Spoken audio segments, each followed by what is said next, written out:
Ladies and gentlemen, I am excited to be here. Melky's joining me, and just like the Raps, it's a sunnier time this week, and we're getting out of Dodge just like Harden. This is Nothing But Miss Episode 2.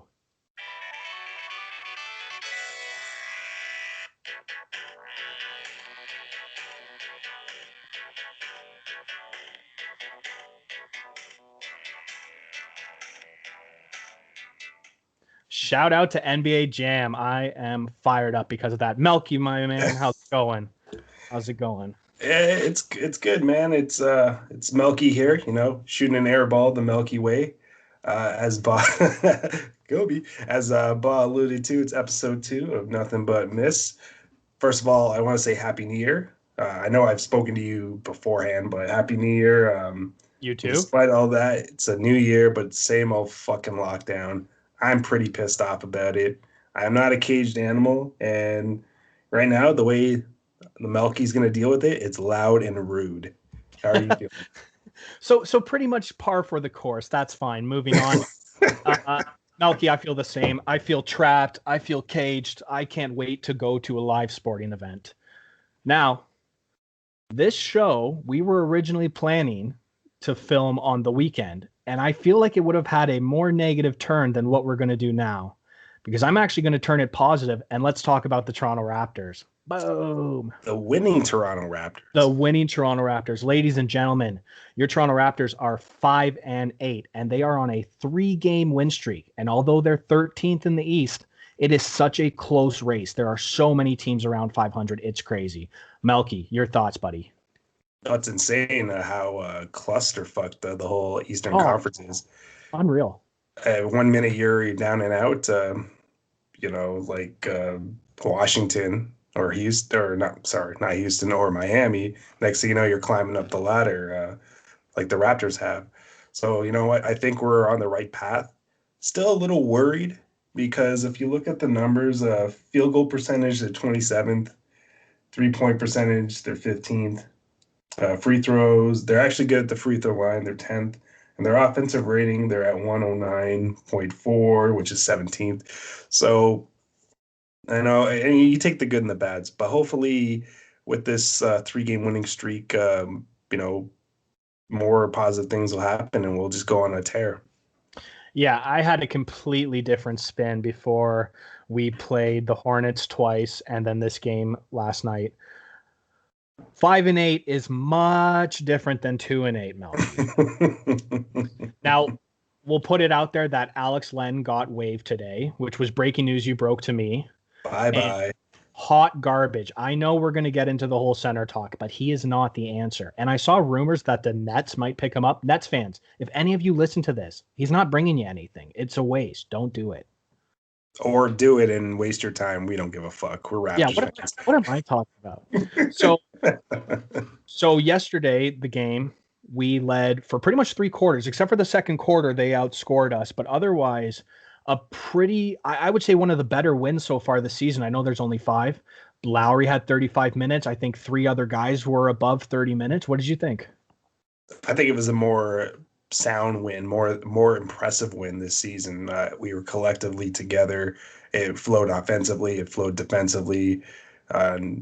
You could tell there was rhythm where we haven't had that this year, and we've really been terrible holding leads. So this was actually a breath of fresh air to see.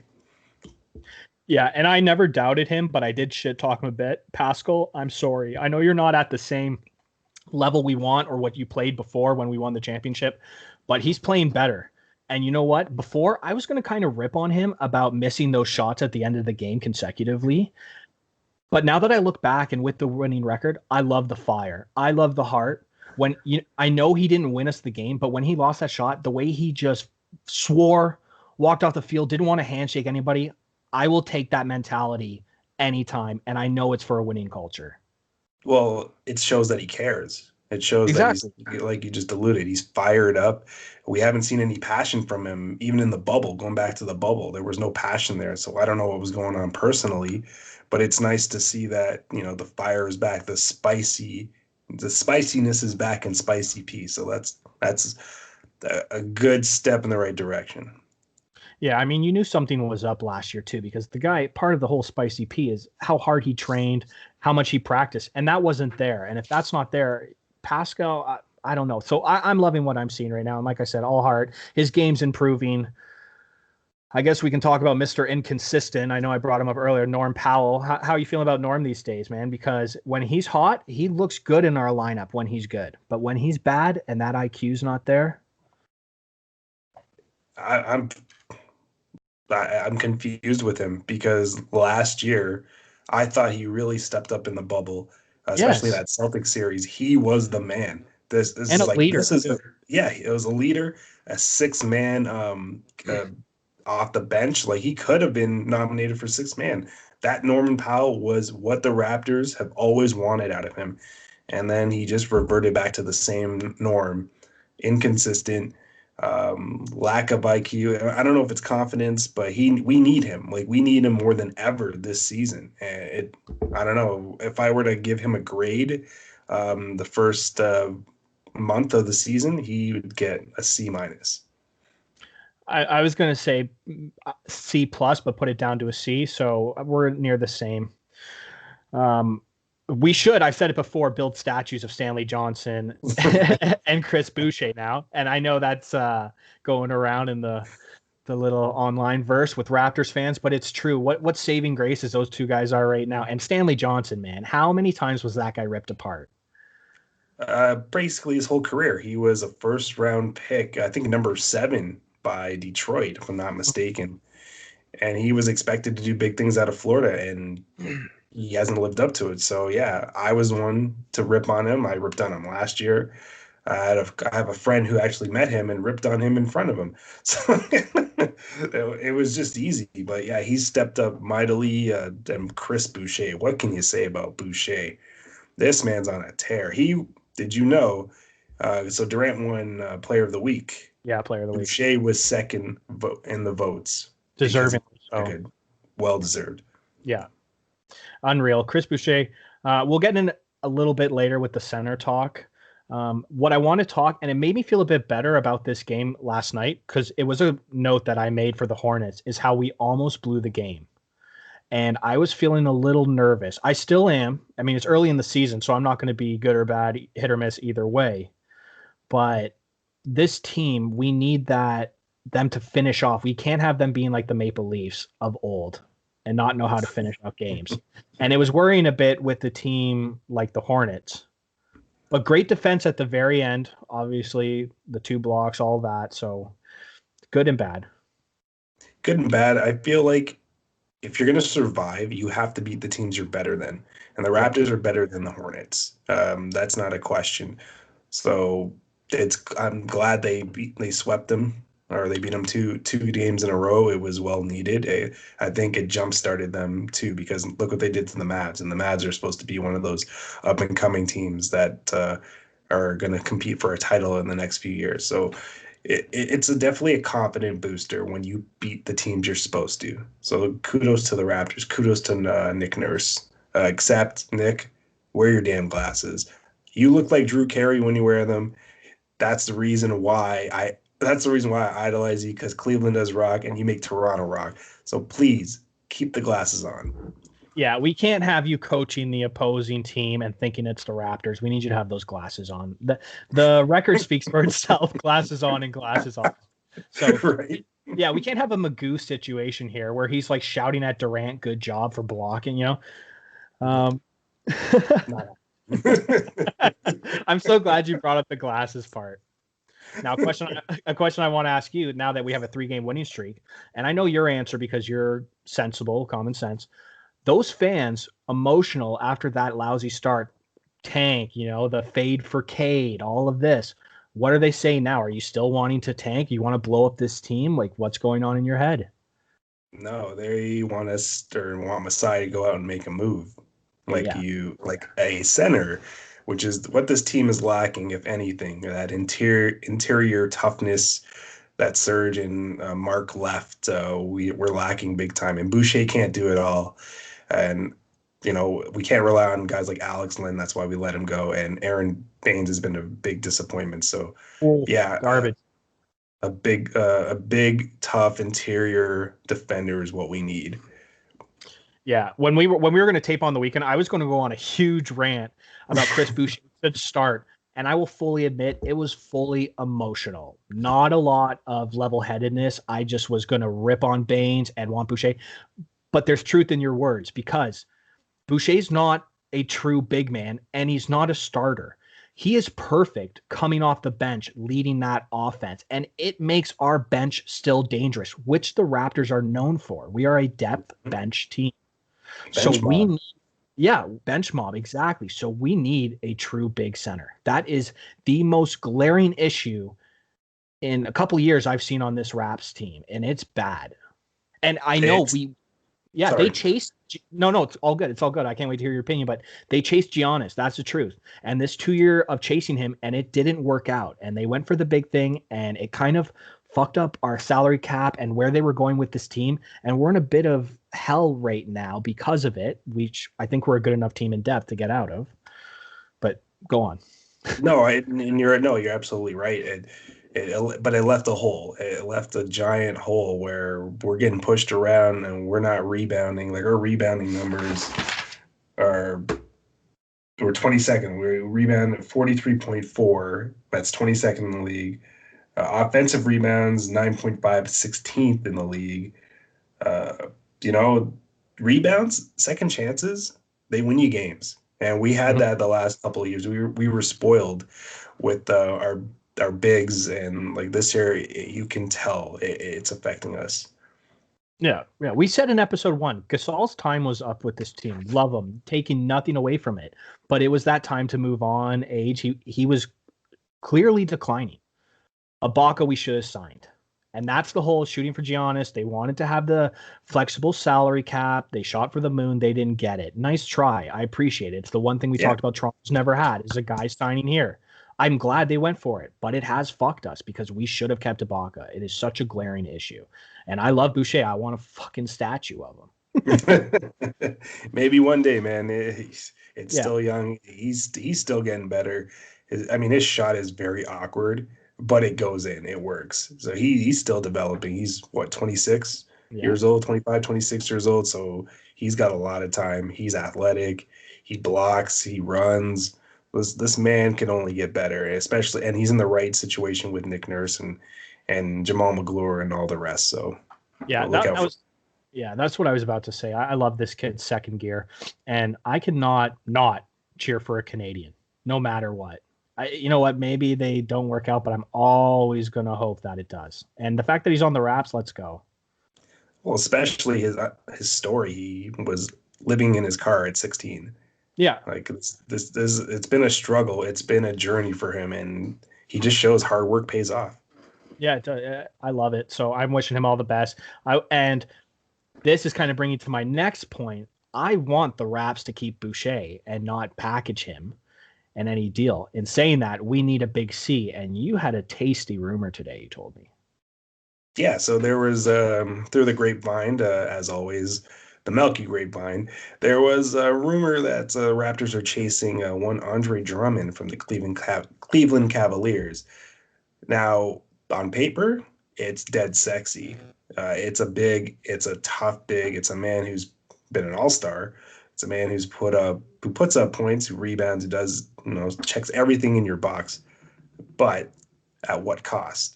So there is a rumor that, you'd have to put Norm Powell, which I'm actually okay with. Chris Boucher, I'm not okay with that. Patrick McCaw, man who wins titles everywhere he goes but doesn't do anything, and a first round pick. So, Bob, what are your thoughts to that rumor? So I'm actually going to take credit and steal your answer from the chat earlier today because they agree. You take Boucher out of that, and I'm fine with it. McCaw's not playing right now. We're grabbing a guy to make the team better now, so you lose the draft pick. That's what happens. The Raptors are great at finding these young depth players. I'm not worried about that. Norm Powell, I said, I like him, but inconsistent, and I think he could actually work on Cleveland. Drummond is perfect for what we need right now, but that cost is too high because if anybody wants to check out Drummond, he's got 1 year remaining. That's it. So I would only do that trade like Boucher, and I don't even want to include Boucher, but anything that significant, I want Drummond locked up for a couple of years. But even then, I don't want Boucher gone. Norm Powell, McCaw. I don't know. I'm trying to think depth. Who would you like? Who's a serviceable guy you could throw in? Because we'd need to add more to that if we're going to get Drummond from them. I don't know. Maybe Matt Thomas. Maybe Davis. He's got a court case pending. So Aaron Baines. Yeah, they'll laugh at us, but like, you can keep him. Just $7 million or whatever. You don't want it. Yeah, no. I don't think the Raptors even want it. It's tough, man. It's tough because we do need a big. I think if we're gonna be a second round team or even a third round team, need to fill that hole. And yeah, that's what she said. Yeah, we just need to do something. We can't stand pat if we want to make a push. So Yeah, we'll see. the problem for me too is besides Drummond, and we lost Ibaka, who really else is out there? Are we going to go for Mo Bamba? Like, is that guy such a crazy upgrade? We're going to give up something significant? I don't think so personally. I think he's a good player and I like his game. And I think he'd be cool in a Raps jersey, but I'm not nowhere near the package of Drummond. Like Drummond's almost the clear-cut answer that the Raps should go after just for the situation in Cleveland, his contract. That guy definitely wants to win knowing Andre Drummond. I can tell you that. He would love playoff ball against Brooklyn. I think so too, and they just acquired, which we're going to get into in more depth later. They acquired another big from Brooklyn, so and he's younger and cheaper. So who do you want to keep? Who do you want to develop? Because the big they acquired, which again we'll reveal later, is someone you can build around. And I'm actually shocked the Raptors didn't jump in on that trade because Brooklyn really gave them nothing. What they got in return, they really got nothing from Brooklyn. So who knows, man? Masai, work your magic. We need something. Yeah, that trade's kind of crazy. Well, I want to save it, but Brooklyn did okay because you're shooting to get that superstar and win a championship this year. So it's kind of a question mark, but everybody else just did phenomenal on that trade. Yeah. And then I'm trying to think of other big C's, but nobody's really worth it that I see. Like McGee, who else are we going to get that's out there? I mean, you can go sign JaVale McGee, but he's more of a Band-Aid instead of more a solution. Nice athletic guy, but I'd have him off the bench. Yeah. And I feel like Boucher is a better version of McGee. So I don't know. It's tough. There's no one really out there that's a big, minus their boy in Cleveland. Yeah. And with Boucher too, not only bias, obviously I want him to win 6th man of the year, but I would love for him to win most improved. I do think Christian Wood has that sealed right now because that guy is lights fucking out. What a find too. What a way to go. Unreal. I will cheer for that guy just with the situation he was put in this year. Let's go.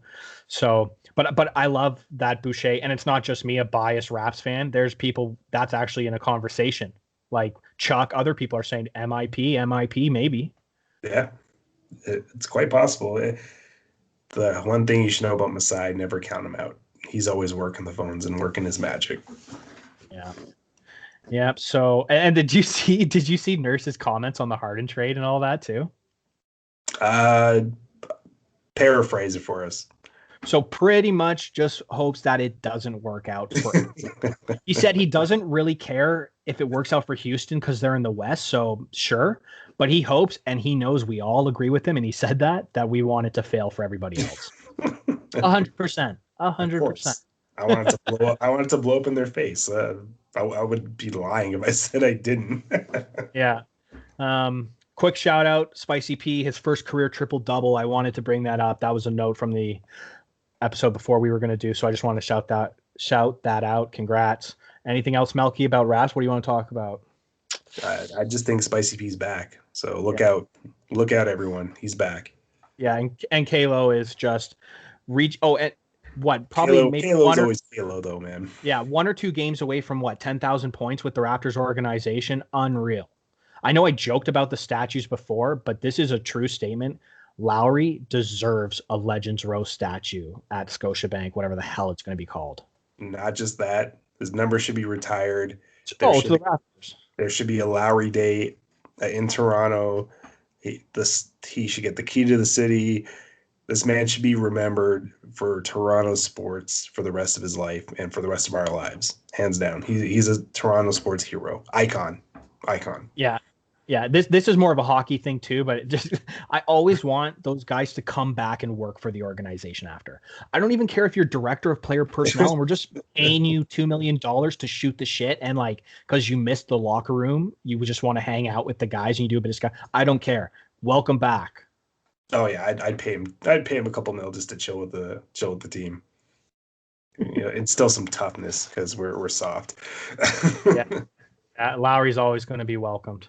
So, with that being said, a bit of a surprise the last 3 games with the Raps. We're going to move it to surprises and disappointments. There's a lot of them. Yeah, there are a lot now. Because of technical difficulties, whatever, I'm not going to sewer the two of us. My fault. But this has kind of changed a bit. We've been going over and out. We're going to start with surprises. So how this works is the surprises are the teams who are doing better than what we thought at the start or just on the right trajectory. Melky, you know what? I said I was going to start, but why don't you start us out with the team? Well, I'm going to start with the team that everyone seemed to have forgotten about, and it's the Mecca. New York Knicks, stand up. Stand up. Everyone's raving about Brooklyn, but look what the Knicks are doing. And kudos to Thibodeau, man. Like, that guy's a defensive guru, but they're balling out. They're 7-8 right now in the East, and that's good for 6th place. I mean, yes, it's the East, but 6th place. And you know what? Their numbers, like team-wise, do not stand out. Yeah. Their field goal percentage, 44.3. It's 24th. 3-point percentage, 34.7. That's 22nd. Free throw, 7.3. That's 25th. Assists, they're tied for 27th. Rebound, like, their numbers are horrible, but they can play, and their dog mentality that Thibodeau instills has got them on the right track. Julius Randle, everybody's like taking a dump on this man, but all he does is ball. He's posting 22.1 points a game and 6.9 assists per game. True Canadian RJ Barrett, 16 points a game, 3.5 assists. And then Alex Burke, who I've never even heard of, 20.7 points, 3.7 rebounds. So my question to you, are the Knicks a playoff team? So I was going to say I don't think so, and here's why. I actually think that I'm undecided a bit because of how well they're going to be coached and are being coached. Thibodeau is making all the difference, and that team is talented, just like you said. I was laughing because I'm looking at my notes here. Exactly, I'm going to say Julius Randle. Everybody is just disrespecting him before, and he's lighting it up. Barrett is actually, I don't think, playing that well. I mean, he's shooting 38.7% from the field. He's kind of having that sophomore slump offensively. So personally, I want him to pick it up because he's one of the weaker options right now on the floor for them. Yeah. That's why I don't know. I think they're definitely, Melky, they're fighting for 7th, 8th, 9th, 10th spot, 100%. And maybe that does mean that they do sneak in at the 8th, but they're definitely a first round exit. And I don't want them to have the first round exit because I don't want them to have any learning experiences and build and have, because that is so key. The minute you play playoff games, even if you lose, it's just a different breed. Well, look at the Raptors back in the day with Vince Carter, and when they just made the playoffs and they lost to the New York Knicks in Game 5, and that was just experience. And what did they do the following year? They beat the New York Knicks. So yeah, no, you're absolutely right. You nailed it. Like you nailed it. It's learning experience, and I think they're a fringe team. I think because it's so early, you can surprise a lot, with in the NBA. But I think they'll probably be battling for like that, like you said, that 8th, 7th spot, or they'll be on the bubble. But I don't think. I think they're a piece or two away from actually doing any damage. We've talked way too much about the Knicks on this fucking. Okay. We still love you, New York, unless Yeah, unless you're the Jets, then fuck you. yeah. And speaking of cartoons and the Knicks, shout out to that Space Jam jersey you got on Milk. Yeah, Woo! boy. Yeah, Lola Bunny signed it. Perfect. She did, man. I've always wanted to meet her, so I was what was I doing? I was digging her rabbit hole, and she came up and Jesus. Why you go there? Why do I set you up to go there? I don't even know. she gave me an ultimatum, so I'm like, all right. Oh, you son of... All right, we're moving on to another surprise. Second team. I'll go this time. The Orlando Magic. And the Dude. curious case of Gordon. This guy, he is not Powell inconsistent. But I mean, it was what, 18 points he put up against the Knicks the other day? When that guy is on, he is on, Melky. The dunk contest, wherever I watch this guy, electric when he wants to be. I'm But glad you said that. surprise. I'm glad you said that. Yeah. Yeah. Go. No, I'm glad you said that because he seems to play or show up when he wants to, and that's riddled his career just not being consistent because he could actually be a top 20 NBA player in this league. He developed a 3-point shot. He's got hops for days. Like you said, he's jumping over cars, mascots, and yeah, he just doesn't give two fucks. So I don't know, but they're in the right direction. I'm just shocked and baffled they're doing so well. Um, and again, offensively, they're not sexy, but defensively, they can ball. They rebound, and that's mainly because of Nikolai Vucevic. That man's a stud. I've been telling the Masai and the Raptors to go after that man because think of like Andrea Bargnani times 100. That's Yeah. how good this man is. Yeah. Well, and I'm just looking at my notes too, because we both had them pretty sure making the playoffs, the Magic, in the 8th spot or close to fighting, right? On the bubble, like, yeah. Yeah. They're playing great. And I actually think they're a really solid team, coached well. They're so hard to play against on the floor, especially towards the end of the game. But I want to ask you, besides the Markelle Fultz trade, what exactly is Orlando doing? And are they, I brought it up in hockey podcasts with other teams, but are they going to be a kind of a mediocrity middle team? Are they going to be making more moves? Like, what exactly is going on in Orlando? I think they're searching for an identity, but one thing for sure is they're very long. They're a long team. Like Mo Bamba, Aaron Gordon, Vucevic. They're a very long and athletic team. So they may not rely on shooting, but they rely on everything else. And I think that's their identity. And I think this year they're actually getting more accustomed to it. So that's why they're winning. Because in the past, you watch them, they don't know what the fuck they're doing. Yeah. So I think that's the Orlando Magic. I think they'll always be that middle of the pack team unless they go out and get a superstar because they haven't had one since Shaquille O'Neal. That's the truth too. And like I said, they can be a scary team. I hate when the Raps play them. Like I'm worried about Chris Boucher against, like Bomba and their floor. Like I don't know how well. So I know I'm not saying my words properly, speak good much, but what I'm saying is they worry me as a Raptors fan where our team is defensively and with our big. Orlando's a team that would scare me. They are always frightening. Remember they took game 1 from us 2 seasons ago. Yeah. And everybody was shouting and crying and it was the end of the world. But yeah, that's Orlando. They'll always give you that mini heart attack and then they just become the Magic and you're okay. All right. Give us our third surprise, Melky. We're going down to Oklahoma City. What? We're going with the Thunder. They're 6-6. Yeah. 10th in the West. I mean, the West is no joke. It's a hard spot to be in, but they're doing it. They're doing it and they're doing it well. And with no-name people, again, their numbers collectively are not sexy, defensively and offensively. But you got I can't even pronounce his name, so I'm going to call him SGA Mr. Canadian. Canadian Shea, that's what we're calling him. Canadian Shea. He's posting 20.9 points, 6.3 assists, 5.7 rebounds. You know, that he's leading the charge, and they got a lot of young, hungry players that, because really, who's expecting anything from them? It's like last season. Did anyone expect them to make the playoffs? No, but look what they did. So I think CP3 instilled some hard work ethics, and it's just carrying over to this season. What are your thoughts? So great you just said that too, because what I was going to say, 6-6 for being ninth in the West for this team, after losing Chris Paul, I can tell you this is not where I had them. Mm-mm.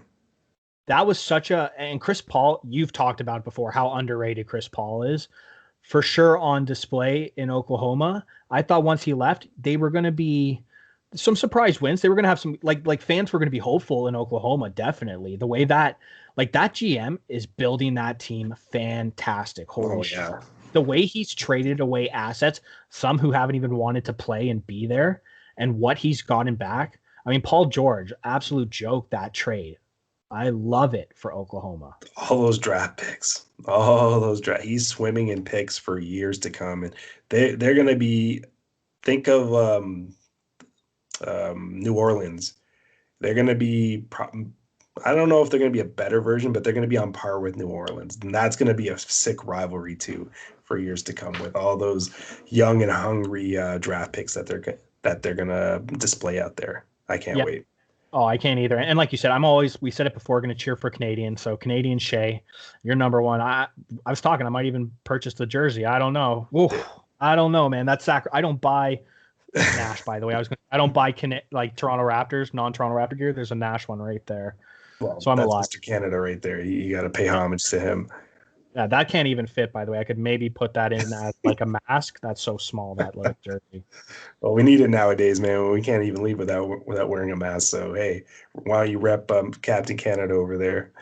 Yeah, so speaking of disappointment, since you just brought me down, thinking COVID, we're going to move on to disappointment teams, and I'm going to start us off because this is a team that I was talking about in episode 1.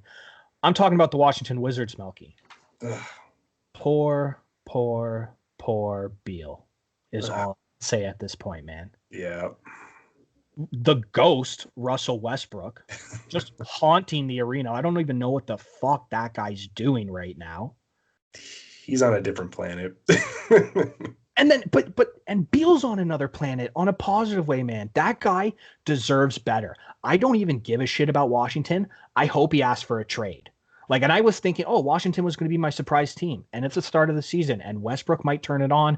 They might click. Maybe they do start to get better, but I would not be surprised. And Beal doesn't seem like the guy. He seems like a legit good dude, but he deserves to ask for a trade and get out of that mess, man. Washington is so piss poor managed for years now. The whole John Wall situation that went on for 5-6 years, the constant just making it to the playoffs, just not really getting good draft picks, but then trading for veterans away any decent young guy. Washington, man, that team. Yeah, and you know what? I can't really add much to it because you just nailed it. Yeah, if I'm Bradley Beal, I'm asking to get out. I know he's a loyal dude, and he doesn't come across as a little brat, but you're gonna waste your best years in Washington. You're posting career numbers off the charts. You're off the charts, man. And this is what you have to succumb to. Yeah, I'm sorry. You need to leave the nation's capital. You deserve better. And I'm hearing Miami's calling. So if Miami's calling, I'm probably looking at it as, yeah, get me the fuck out of here. Well, Jimmy Butler's a proven winner. So that deal, 100% I would do. The deal for Beal is go to Miami. Deal for Beal. Let's advocate it. Yeah, man, I know we're going to move on, but I just keep thinking about it, and I watch highlights, and just the way he still tries to encourage his teammates and try to put up a front, man, like that guy, I would take him on the Raptors any day, that type of player. He's a good dude. Like, I remember there was always that debate, whose team is it? Is it John Wall's? Is it Bradley Beal's? And they didn't get along. And I thought at first it was Bradley Beal kind of trying to be the alpha dog. Yeah. But in hindsight, he should have, because John Wall was injury prone. John Wall sucked the life out of that organization. John Wall is a diva. Yeah, and they shipped him out this season, but he left them with nothing. What, a second round playoff memory? Well, Beal could have done that by himself. Yeah, like I'll take back anything I ever said in the past. Like I thought Beal, not to the extent, but was almost kind of like the Rondo rookie, coming in and just thinking, man, this is my fucking team year two, whatever.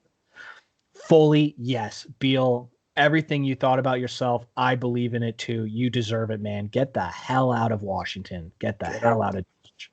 Get out of Dodge and get out quick. Yeah, and the team you might go to, according to you and I, the experts, is the second team for disappointment. We're talking the Miami Heat. Wah, wah, wah.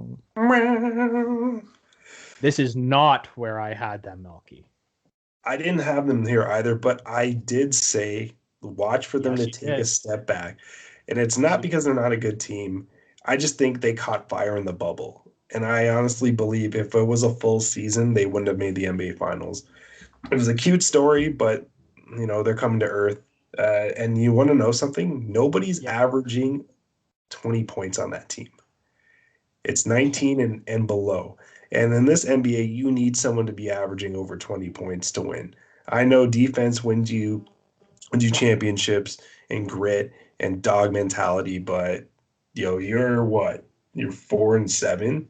You're at that rate, you're not going anywhere. So if I'm Pat Riley, I'm putting on my best suit, I'm putting on my sexy voice, and I'm trying to get Beal right to South Beach. Yeah, that would just make them so much better instantly. Like, boom, what a playoff team. And then I'm just thinking how shitty my thoughts on Miami were before in the first episode, because I thought they would do well and Tyler Harrow, however you say it, he would kind of flop. And he's actually been one of the better parts of the team. The team's flopping. And he's actually, I mean, not his bubble play, but he's up there, man. He's a definite starter on that team. Oh, big time. He's putting up numbers. He's putting up hero numbers. Just the rest of the team, they look at a sink. I think they lost a few veterans that they acquired too. Jamison Crowder, and you can tell it's affecting them. They're relying more on the young pieces, but yeah, like I said, Pat Riley. If anyone can work magic, it's Pat Riley. So I would be giving them hero. I would be giving them. At basically everyone's on the table minus Bam and Jimmy Butler. Yeah. But everyone else, you can have the entire team for Bradley Beal. Yeah, because you add Beal and those three, you can build a team around no problem. Easily. All right. Give us the next and final disappointment, Melky. This one, I've been waiting to hear your take. Well, not much of a disappointment anymore, and we'll get into that very soon. We're going with the Brooklyn Nets. What? Well, and the reason being, because they didn't acquire a certain fat man who apparently isn't fat anymore. Fat suit. 100% fat suit. He was wearing a fat suit. They didn't have him yet, but they, and Kyrie was playing his best Where's Waldo fucking impression, and God only knows where he was. So they were basically treading water.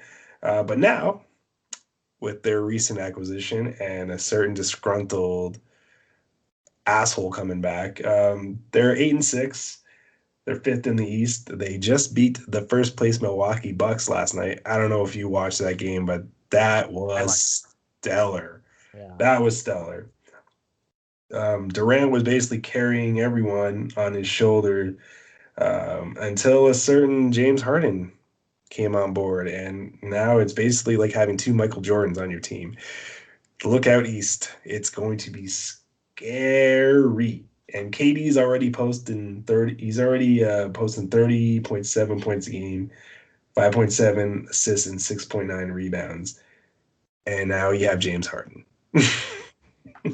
I said before on the first one, KD, man, he could be a surprise MVP at the end of the year. Harden, just what do you? As I drop my notes, perfect on my phone. But Harden, what do you say? I mean, obviously that guy wore a fat suit. We can chirp him all we want and crazy talk, but he's a superstar, man. We were scared of him going to the Nets. There's a reason for that. And how nice for Kyrie to come back to this situation. I mean, the media doesn't really have a right to know, but he had some personal reasons. Family matters. Next question, Malky. He's something else. He's the Did you type see of that guy. press conference? Oh, I watched it today, and he's just something else. His body language, just he feels like he's entitled, that he's better. He's better than everyone. What he does do some good. I will cut him a little slack. He does do some good in the community, but you signed a contract. You have a job to do. Hey, I don't want to go to work. I want to go and help people and go fuck off and go to parties with no mask on. But I have a job to do. You have a job to do. You signed a contract. So, get your fucking ass to work and go win a championship. You now have the best opportunity to win another championship with probably the second best trio of players. No, that's not fair to MJ. I still give MJ, Pip, and Rodman the best. They're the best trio that's ever come together.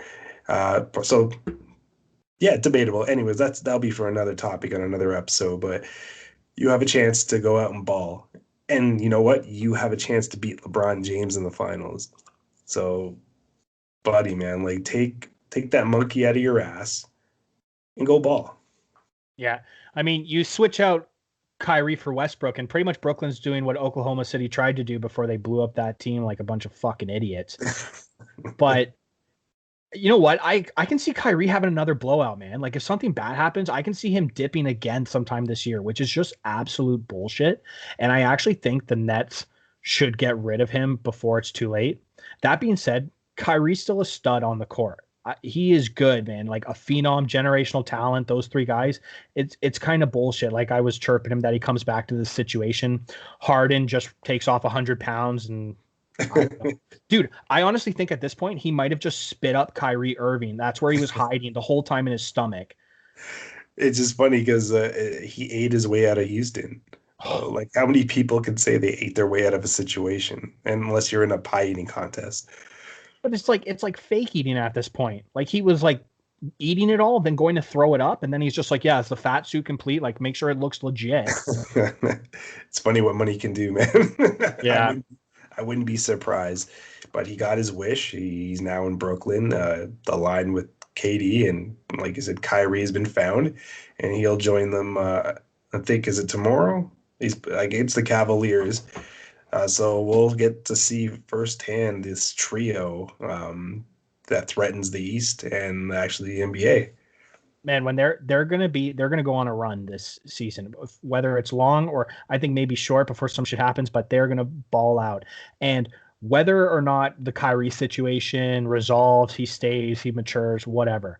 Just Harden and Durant alone, I think those guys are gonna be the two stud pieces for the Nets going forward for the future. It is that pair, and they already have great chemistry together from the past, and it's clearly shown. They're a dynamic duo. They could lead the Nets to the finals. They don't need Kyrie. 100%. We had this actually in our group chat. I would actually offer Kyrie up. I would offer Kyrie. We talked. We talked? Charlotte. Yeah. Michael Jordan always wants to make a splash. I would say, okay, Jordan, take this disgruntled player off my hands. I want Rozier. I want I don't know, Malik Monk. I don't know. Picks up Basically the yin anything you yang. want. Yeah, basically you can have anything you want, and I want a bunch of draft picks. I want 4 draft picks. Basically the 4 picks they gave to Houston. I want those back in a sense. And here you go. And Jordan would do it in a heartbeat. That's it. That's what the chat basically boiled down to at the end was which guy would actually take on Kyrie no problem. Everybody is vouching for MJ.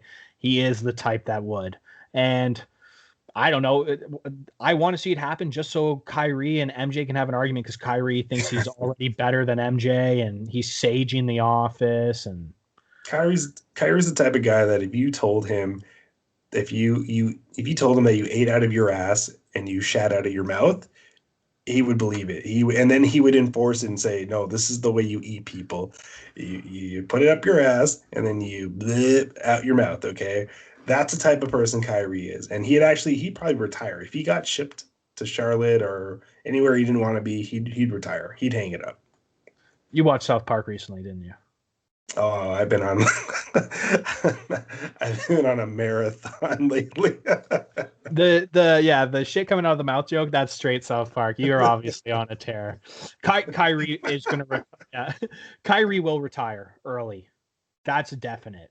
I'm not saying he won't come back to ball, but man, that guy, I think he thinks he's going to be the first president of the moon. Like, honestly, out to fucking lunch, which Harden is pissed about because he didn't get invited. Well, he needs to lose weight first. Okay, since we're talking about them, we won't shut up about the Nets. Let's actually talk about the trade that brought this guy here. So James Harden pretty much just went on a buffet tear, stopped playing, called out his teammates, did everything he could to get out of town. He finally got his wish. Brooklyn Nets said, yes, we want you. So, and I have written out the entire trade here. It's a doozy. I'll try to make it as short as possible, folks. Bear with me. If you already know the trade, maybe fast forward 2 minutes. Who knows? Let's listen to the whole thing, you impatient fucks. Okay. I love all you fans. Fuck you guys. No, I'm kidding. Okay, Harden trade. Yeah, you guys are the best. You're honestly the fucking worst at this point. Okay, Harden trade to Brooklyn. James Harden, 2022 Cavs second round pick. Houston, Oladipo, Dante Exum, Rodion Kuric, Brooklyn's 22, 24, 26 unprotected first rounders. Unprotected pick swaps with Brooklyn for 21, 23, 25, 27. The Bucks the Bucks 22 first round pick via Cleveland and a future second round pick from Pacers. That's all going to Houston. To Cleveland, which I think made one of the better moves of this trade. Yeah. Picking up Jarrett Allen. What a piece for Cleveland, and a perfect piece at that. Cleveland is getting Jarrett Allen, and I'm going to screw up his first name, but Taurean Prince. I hope I said that right. You were close. He's just a piece in it, but that Jarrett Allen move for Cleveland, I absolutely love. And then finally, the Indiana Pacers, they get LeVert. They get Houston's 23rd second round pick as well. Tons of pieces, four-way trade. Melky, wow, you talk. What did you think? This was a blockbuster. What a way to it was a pre-weekend trade. It was on a Thursday, so what a way to start the weekend where you just hear this blockbuster trade, because the night before James Harden was frustrated. He had this press conference that he's done all he can. We can't win here, and insulting the Houston Rockets. I fucking angering the entire franchise. And then boom, Thursday afternoon, this just in, and you were the first to message me that Harden is he said Harden to Brooklyn. I'm like, official? He's like, no. And now it's official. And and then just pieces just kept coming and more information. So obviously Brooklyn wins the trade because they get the best player in the deal. They're going to win now. It's win now mode. It's championship or bust. You have, what is it, a 2 or 3 year window to win now. So good luck to you. The Rockets, good on you, Houston. I know you get made fun of and you picked up broken John Wall and Boogie Cousins, but you almost like raped the Brooklyn Nets, and as you should. It's a generational player. You get what you can, and you got a lot of pieces. So good for you. I am a little confused why they wouldn't have kept LeVert over Oladipo until LeVert. There were reports that he's now hurt and potentially could be for the year. So now it makes sense. But yeah, Oladipo to the Rockets. I don't think he resigns there. I don't think Houston wants him. I think Houston's trying to cut funds here, left, right, and center. You know, they're going to rely on drafting and developing. Yeah. Then Indiana, they got LeVert in a second round pick. LeVert's a good player, and he signed for a few more years. So that, hopefully he's okay and he can help contribute the Pacers because they're winning right now and they have a great foundation with Brogdon, Turner, Sabonis. That's a nice team there. And then the Cavs, like you said, probably the winner. Like if there's a consolation, the Cleveland Cavaliers won that consolation with Jarrett Allen. Come on. Jarrett Allen. This is why I wanted the Raptors to jump in on this trade. Yeah, I waited to hear for this for you. He would have been perfect for that Raptor. And even Taurean Prince, he's a nice long 3-and-D player. Those two men would have solved that big hole that is left up front for the Raptors. So Cleveland, fuck, man, good for you, because I always thought you were a stupid franchise. But here you are, man, making smart moves. So kudos. Yeah. So I kind of just graded each of the 4 teams in the trade. I actually have Brooklyn at a B+, and not a great deal, but not the winner, only because of the question mark. When you lose that much and you bring in a superstar, if you win, hindsight, it's the best deal. Of course it is. You won the championship. But right now, I'm giving them a B+, just solely because of the undecided factor. The 2 real winners for me, actually, I would say I'll give all 3. I'll change it to A- for the 3 other teams. So the Rockets, absolutely cleaned up. They are rebuilding. They got so many picks. I kind of agree with what you're saying about Oladipo. And the reason I give the Pacers an A- is because Oladipo wanted out. He's wanted out for a while now. So not only do you get rid of that contract and a guy who doesn't want to play for you, but you're a team who's winning, and you pretty much bring in a younger player who can bring possibly more in LeVert. I know he's injured, but Pacers are also looking to the future as well. So I think that's a huge win for them in that trade, getting rid of Oladipo. None of that bitching. The Cavaliers, I said that at the beginning, and I don't need to say much more because you said exactly what I need to say. That's an A to A- for them. What a pickup, Jarrett Allen. Like, I love that deal. I was pissed too in Cleveland, like pissed in a respectful way, like you bastards. Yeah. Such a good thing.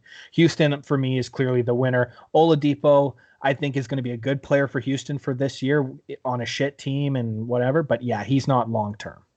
So I think the other teams are the winners for me right now.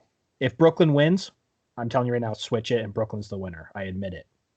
Well, I only give Brooklyn a higher grade just because they acquired the best player in the trade, right? Fair enough. Generational player, and you align him with KD and Kyrie. That's a big 3 that I don't think the East wants to see. So actually, my question to you is, does that make them the favorites in the East? Yeah. Without Harden, it would have been a no, but with Harden, yeah, because he's a different kind of crazy than Kyrie. Kyrie's just batshit insane, and we'll get into that in a bit. Harden is like selfish, like kind of surrounded by yes man, like knows he's talented type of like crazy.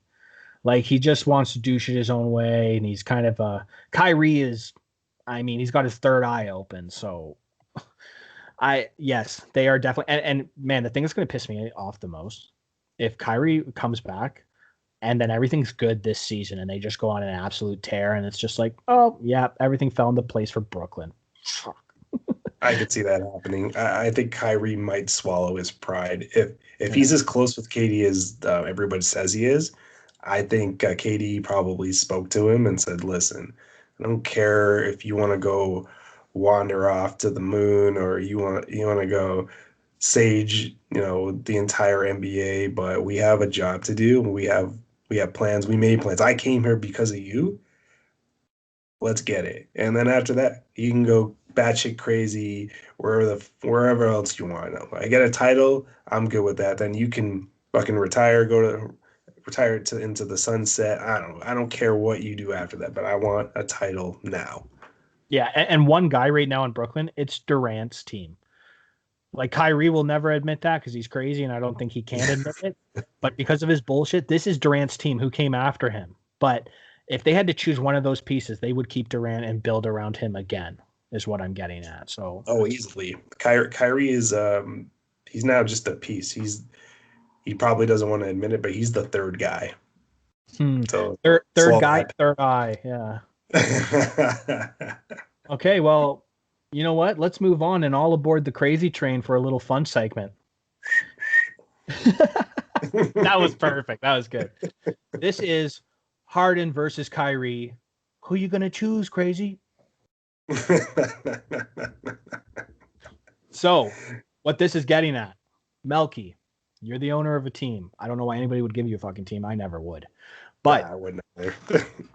who are you gonna take, man? You got James Harden, Kyrie Irving, and you got to take the craziness with it. There's no hype with that. Like, let's go. I'm gonna take Meta World Peace. No, I'm just. What a safe bet on the crazy scale. Yeah, what a safe bet. No, I'm absolutely taking James Harden because he's although he's crazy, I know he's gonna show up to work. I know he is gonna play, he's gonna ball, he's gonna give it his all. And then if he's in the right situation like he is right now, sky's the limit. He leads the league. I know it's okay, so I was watching First Take and he actually leads the league in assists, but it's for whatever reason it's not official, but he's averaging 11 assists a game. That is mind-boggling. He does it all. He does it all. And the last play of that Brooklyn game last night, so he missed the shot. But guess who went to rebound his own miss? He did. And then threw it to KD, and KD hit that game-winning three. Like, this man can do it all. He gets to the net, he gets to the hole, he can shoot. James Harden, hands down, I will choose him over that basket case Kyrie. I know it's kind of weird to say, but in a way, it's almost like James Harden's a bit underrated. Like in the echelon of superstars, and we talk about him a bunch, and he's had those games where he's just dropping threes and not passing to anybody. But like you said, there are aspects of that guy's game. It's almost underrated, and it's sad to say that, as selfish as he is. And for that, I am going Harden as well. I would never take Kyrie. I love basketball. Yeah, I'm a hockey guy at heart, man, and that mentality just doesn't fly with me at all. The fact that you can't count on someone, the absolute worst, man. So you're gone out the door. Like, I would be trying to trade him. I would never do anything to sewer myself in the organization by taking less to get a guy out. I'm not that dumb. But man, Harden 100 times out of 100 over Kyrie. That guy is batshit. And Kyrie, yeah, man, he is a generational talent. He's sick. Like, in a way, sometimes his play gets disrespected because of all his off the court antics, but it's just not worth it. And the crazy thing is, Kyrie has one of the best handles in the game. He's an assassin. Like, when his mind is focused and he doesn't have his head so far up his ass, he's a commodity. He's another, I wouldn't say generational player because I feel like there are other point guards that are better, but he's a great, like, number two. He, like him and LeBron. I know he wanted to be the alpha, but they won a title. Who hit the game-winning shot? Kyrie did. Kyrie can ball. Kyrie can dish. Kyrie can do so much good, but he lets Kyrie get in the way of his professional, like, get in the way of basketball. And like you said, I cannot rely on someone like that. And it's a team game. Yeah, you have your superstars, but I need to rely on my second or third option. And Kyrie just fucking vanishes into sage air. Yeah, it's like, and it's so weird too, because on the court, and this is why I think Kyrie is so sick play-wise, is maybe one of the smartest basketball players ever, man. That guy's IQ is off the floor. And it's almost like he's so smart as a basketball player that in his head, he thinks that the brains transition to every other aspect. And they just don't, man. You're just an athlete. Like, I'm not going to be one of these assholes who's like, hey, man, stay in your lane. Don't give me your political take. You can say whatever you want. I truly don't give a shit, man, whether I agree with you or don't. I'm not going to tell you that you can't talk, but it's like, you're just surrounded by yes men your whole life, man. If someone was a true friend, they should be like, Kyrie, buddy, here's the meds. Sit the fuck down. Let's go to Hawaii. Figure this shit out. Like, come on. I mean, like, come on. Yeah, it's just like, this is a man who thinks that the world is flat. Enough said. But what else does, like, man, that's the stuff that he said publicly too. You know what I mean? Like what actually when he's just with like you, everybody listening, you know some of the crazy shit you say when you're just with your family or significant other, and it's just people you trust fully let your guard down. Man, what are they talking about? And how many people are like, yeah, dude, you're right, man. I tried sailing the other day, almost fell off the world, Kyrie. You got it, dude. Just bang on. I just want to know what subscription he's reading, what he signed up to, like Fucked Up Magazine or something, where he just gets these ideas and like hypotheses and says like, you know what? That makes sense. I'm going to say this and not care. He's the Yeah. Kanye of basketball. He's the Yeah. Kanye West of basketball. He's clearly talented, Right. but batshit crazy. And to be totally contradicting to everything we just said, if this was Entourage and I was Kyrie's turtle and he was paying me millions of dollars and like living the life with him, you better believe I'd be like, yeah, Kyrie, man, the sage is working. I appreciate it, dude. And like the earth, it's not round, dude. Circles are not real. Thanks. Oh, another wad of cash? Yeah, man, whatever. That's cool. Yeah, you should take a break from basketball. Yeah, 100%. Let's go on a trip, man. Fuck it. Yeah, let's throw a party, not wear a mask, and record it so the world can see. Yeah, hands down. I don't know. Yeah. Okay, let's move away from crazy. Let's move away from guys who you can't count on to somebody that you could always count on. And we said we were going to do this. This is for Kobe. We want to end this, at least this first season, with just little moments to remember such a big force in the NBA. Melky, why don't you start it off, buddy? What did you want to talk about? Well, his first championship with Shaq and the Lakers.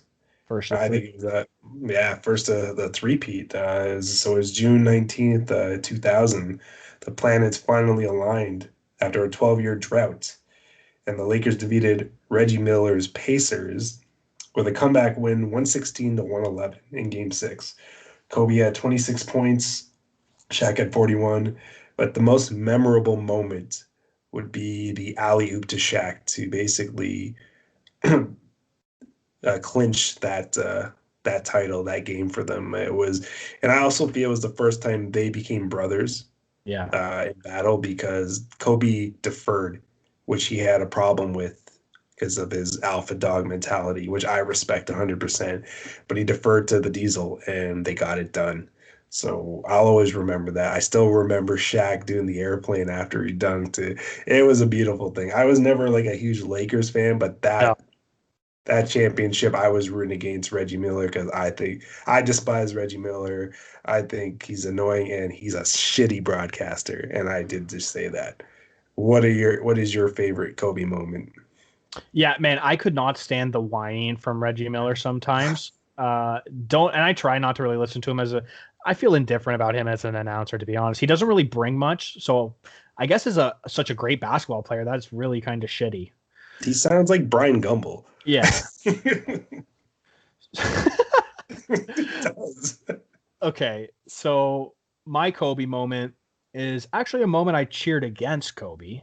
And this is the time that he won his first Olympic gold, 2008 USA versus Spain. Obviously, with Toronto connections and all that, I'm cheering for Spain. And I just don't want to see America win as a Canadian usually. So with that being said, he didn't have the best game. However, this guy drops 13 of his 20 points in the fourth quarter for a come-behind victory. Unreal. Just the mentality, a whole nation watching you. I'm not an American fan, obviously Canadian, but it gives me goosebumps when those moments happen. And since I didn't have a pony in the race, you know what? I could kind of respect the moment. Like it would have been, if they had beat Canada, I'd be devastated too. I'd be like, fuck you, man. I fucking hate that. No, you can just kind of witness what's going on. And like I said, he wasn't even having the best game in that game. It looked like Spain was going to win. No, Kobe, Mamba. America, fuck yeah. No, Kobe, yeah, Kobe, I think honestly, I know Mamba mentality came out later, but I think that was like the start of Mamba mentality really coming out. Like, you could see him coming into his own like around that time, and then later. They don't build him like that anymore. It still breaks my heart to know that he's not here anymore. I know I don't know him personally, but I've always respected his game, and the NBA just lost a legend. And words can never describe how sad and devastating it is and was. Yeah, it's truly a shame that we're going to miss out on decades of Kobe's influence on younger generations. And I mean, already when he was retired, man, he was still around the game constantly, man. How many times he was just sitting there, floor, guys, daps, giving respect, like just that part of Kobe. Even I miss. So yeah, it's a terrible loss. All right, little somber, but overall, fucking great episode, Melky. Fucking fantastic episode. We're just getting warmed up. You know what, folks? You're gonna definitely hear and listen to us, shoot up those air balls and those huge bricks because we suck at basketball. Yeah. And we've got some treats coming up too. We know how sick of you guys we get and how sick of us you get. So we're going to be bringing in a guest for episode 3. We're not going to say who yet. We're still might be one guest, might be 2, but we're going to start bringing in some more voices, get other opinions. It's going to be a lot of fun. Not only that, but we've got a ton coming up on the network. I just dropped an episode with our boy John. Nobody gives a fuck episode 2. It was a blast to do. Ooh, it was a great listen. It actually jump-started me to watching The Mandalorian. Good. Little spoiler alert. I'm on season 2 now. I got goosebumps on that show. So I have you two to thank. And make sure you listen to it because it's the reunion of the bumbling Canucks themselves. And yeah, it's just a solid episode. You got a shout out, Melk? I just want to give a shout out to, the Not After 30 crew, Anthony, John, Gooby, Tim, Chalupa, you, even though I talk to you every day. Non-stop, man. We're every day. So, man, it never stops because we won't stop. Yeah. Yeah, but yeah, no, it's a lot of fun, and we have a lot on the horizon, like Bob just alluded to. So stay tuned. And actually, I just want to get a little serious. I'm not American, but this man influenced a lot. In the 50s, it was Martin Luther King Jr. Day yesterday.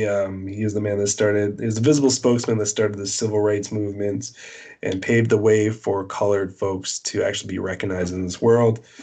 Sadly, he was assassinated because he was onto something big, and obviously they didn't want that to happen. But thank you, because without that, I probably wouldn't be here. My parents probably wouldn't have met. So big shout outs to you, man. Yeah, I hope everybody had a great MLK Day. Happy MLK Day out there. This is Nothing But Miss. I'm Bod. This is Melky. We can't wait till next time, everybody. Peace out.